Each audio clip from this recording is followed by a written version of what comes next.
Where do you go when you want to sit and reflect with country's most incredible entrepreneurs away from the hustle and bustle of the inner city? Well, Black Horse is where I decided to come. Take a walk with me as I introduce you to the owner of Black Horse. Bernard Botha is his name. Come take a listen. What started out as an idea to brew beer that can be enjoyed by the Owens while watching rugby turned into Magaliesberg's most popular brewery restaurant. Black Horse has also become a sought-after wedding venue for saying those I do, and offers a range of tastefully designed suites across the property. The Grootman who started the business is a gentle giant with a self-deprecating sense of humor that is possibly the secret behind his success.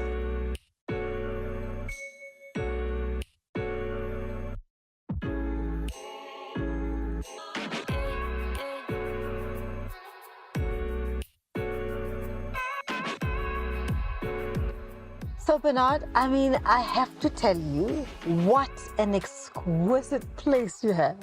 Thanks, Pamela. I really appreciate that. So I'll tell you what's exquisite about it. I could say this about many places, but your property, every corner I go, I discover something new all the time. Yeah, I think it's my wife's eye for detail that actually brings that along.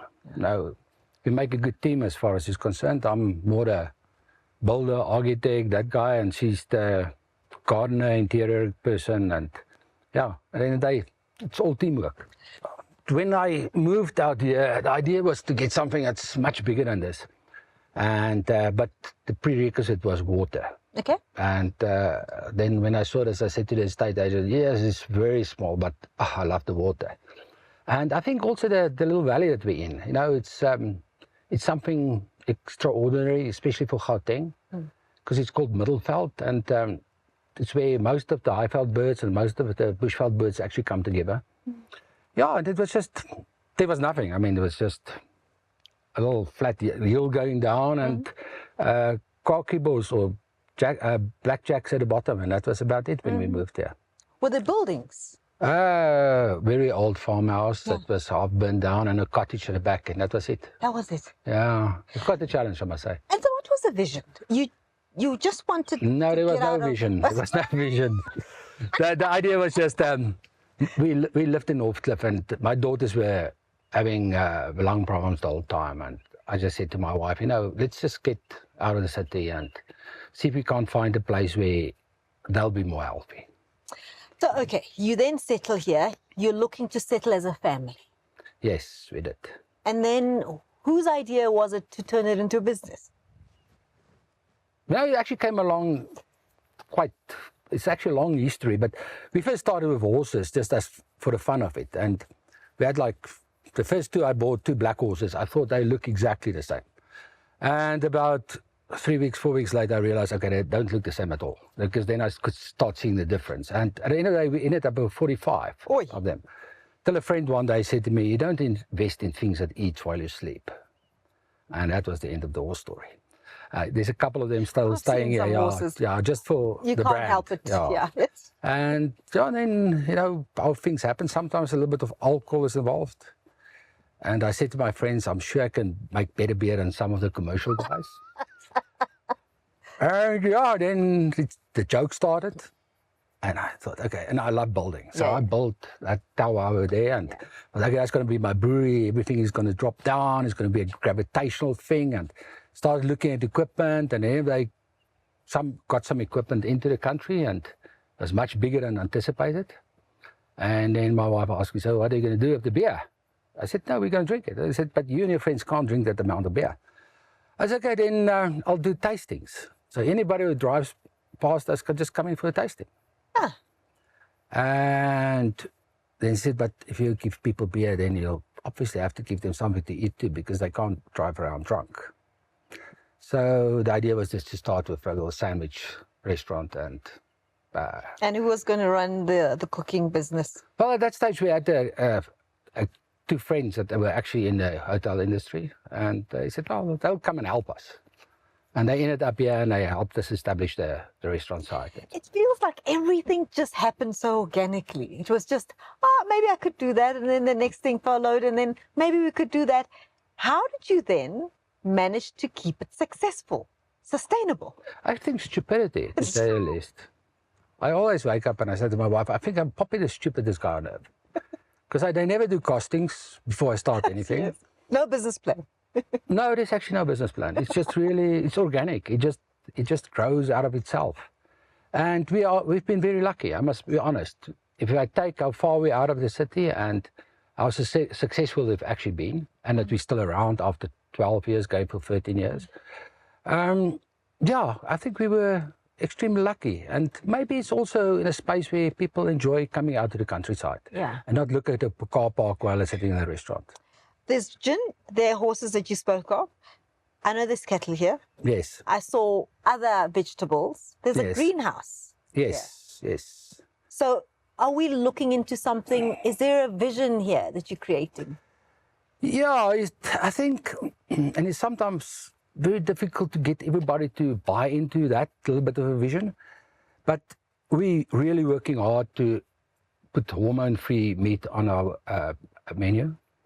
So a lot of our meat comes from either this farm or our other farm. We grow some of our veg here. We grow it actually all over the area, but we also still need to buy in because we don't do enough, and specific not the variety that we want to. But the vision is to be a proper farm-to-table restaurant, but with product that's clean, healthy, good. You know, like the slow food concept where it's natural and there's no funnies in it and no pesticides and all of that. But I mean, you say you're lucky.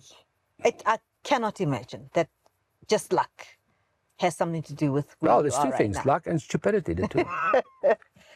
What are the pitfalls? What happened along the way? You know, I think the most difficult thing of this industry at the end of the day is to get people that have the same vision as you. And people that want to stick around and actually keep on doing what you actually initially set out to do.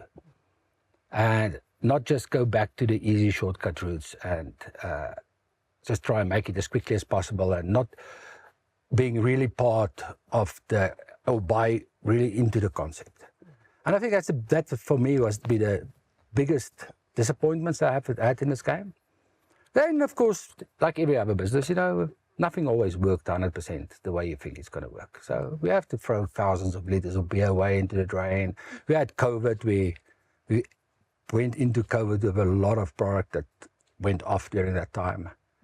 And yeah, there's challenges. Everything's got challenges. I think if it was easy, everybody would have had it or would have done it.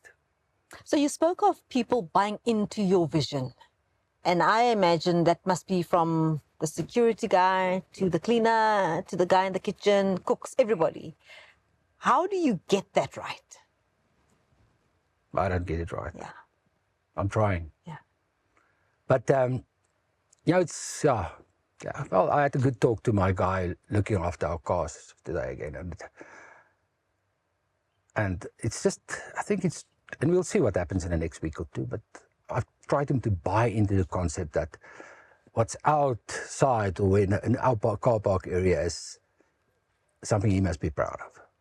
And if somebody parks there, they will say, yes, but this place is clean and it's neat and everything looks so manicured and it's just a car park. And I think if you can make that part and parcel of everybody's thought process in their soul, then you've got a winning recipe. If you knew what you know now, you said 12 years into this business, right? Would you still make the same decisions? I still would have started a brewery. Yes. But not with the ideas I had of starting a brewery. I would have just built the one for me and my friends. And have this little bar where we can sit and watch rugby and drink beer. But I don't know, maybe I would have, maybe I wouldn't have. I enjoy it. It's in my nature. It's something I love doing. I must say, all my family don't always buy into the social part of it. Yeah. Because I can tell you, they get a little bit tired of having people the whole way around them and everything else, and they have to speak to many people. But then again, we all have to do something to keep ourselves alive. And, you know, some people are good with dealing with other people, some are not. failures. I mean, I know you vaguely touch on them, that some things work, some things don't work. Major failures? No, really? No, nothing. Well, not in this business anyway. Yeah, we all had a couple of failures in our lives, but as far as this business is concerned, the failures we had was that I envisioned the brewery side much bigger. Well, we've got the capacity to brew, but So it's what not happened? what exactly. Maybe I didn't give it enough attention. Got you. And sometimes everything needs a person's attention, and if you don't give it, then it doesn't happen. So, but I've set a couple of goals for myself for the next year. So, Except that you've got, as I said, you've got a lot going on here. we do have a bit, And yeah. there's, I suppose, only one you. Well, I've got a good team. Got a good team. It's just always to get the team to run in the right direction. Yeah. Now, it's like a rugby game. You go get the guys to play together, you can forget about it. So, what do you wish you knew? I knew. Yeah. You ask difficult questions, huh? I wish I was a chef, to tell you the truth.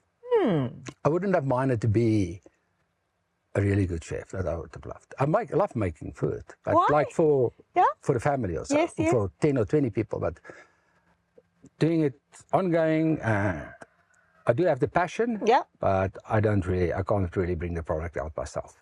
Okay. That's why I got nice people and good people doing that for me. Any other lessons? Anything you wish you knew before you started this business? Well, maybe not to get into the business. Too late now. How do I say? If Too you late now. want to end up being a millionaire in a brewery, in a microbrewery in South Africa, you have to start with $1 billion. So Got you. it's nearly like farming, and I also enjoy farming. So it's like picking the wrong things. Yeah. So the money part doesn't quite work with the passion because you need a lot of money to make it really successful. I think so. Yeah. It's it's a huge investment at the end of the day to actually get to what we got to. Yeah. And but luckily I'm not money driven, so it's okay. Are you proud of yourself? Are you proud of this establishment? When you sometimes reflect on where you are now and you stand at one of the stairs and you look down, do you get a sense of pride? What goes through your mind? I get that question quite often actually from people, and I've never really thought about it like that. You know, like my previous interview, and I said, you know, there's a lot of things I haven't thought about. I haven't thought about it, that I must be proud. Okay, then let me ask you this way. I like the place. I love the place. That's fine. In the end, what matters the most for you?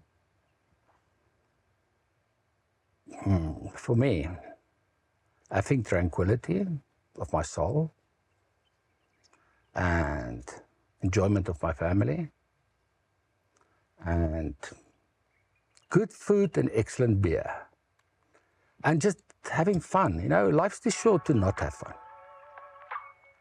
And Black Horse is really not, well, my philosophy on it is not money driven.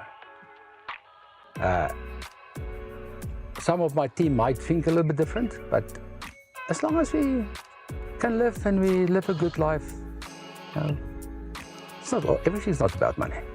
It's very nice to have. I can drink to that. Thanks for that. Oh, you're absolutely welcome. Thanks for having us. You're Really absolutely welcome. appreciate Thanks for me.